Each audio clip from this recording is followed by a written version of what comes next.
2026 আমরা আগামী বুধবারে 18 তারিখ বুধবারে দিনগত রাত বৃহস্পতিবারে 19 তারিখ রোজা হইব।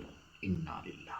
ওলা কিছু মানুষ আছেন রমজান শরীফও তেরাবিন নমাজ পড়িয়া হইবা সেহরির সময় আমরা সেহরি খাইয়া ফজর পড়িয়া ঘুমাইমু, সারা রাত ক্যারেম খেলাইন, জুয়াও খেলাইন, লুডুও খেলাইন, পাবজি গেমও খেলাইন, মোবাইল দিয়া আরো কত গেম আছে তা গেম খেলাইতরা, এরপরে ফোন খড্ডা ভিডিও খড্ডা ও সময় খান যে আমি অতিবাহিত করিয়া ওখানের ব্যাপারে নবীজি হদিস শরীফের মধ্যে আইছে যে সময় রমজানের মাস আই যাইব ইয়া বাগিয়াল খায়রে আকবিল ও ইয়া বাগিয়া শররে আকসির আনিল ইসিয়ান।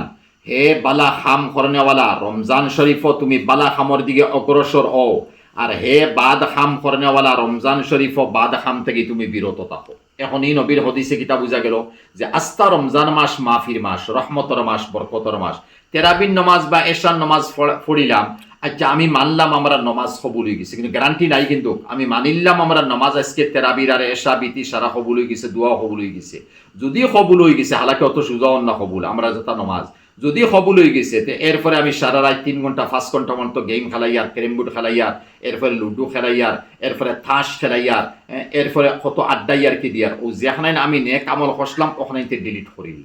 আর ডিলিট করার পরে বাদে সেহরি খাইমু, রোজা রাখমু, আর ফজরের নমাজ পড়মু, এরপরে দিনও হয়তো আরো কোনো খাম করো, আমার রমজানের রোজা এটা ডিলিট হয়ে যায়। যার কারণে হে বালা খাম করনেওয়ালা তুমি বালা খামর দিকে অগ্রসর হও, আর হে বাদ করনেওয়ালা তুমি বাদ খাম তাকি রমজানও বিরত থাকো, আর রমজানও যারা বিরত থাকবো ওলা ঘর রমজানও বিরত থাকার চেষ্টা করো, কারণ রমজানের সারা জন্নতর দরওয়াজা খোলা থাকে।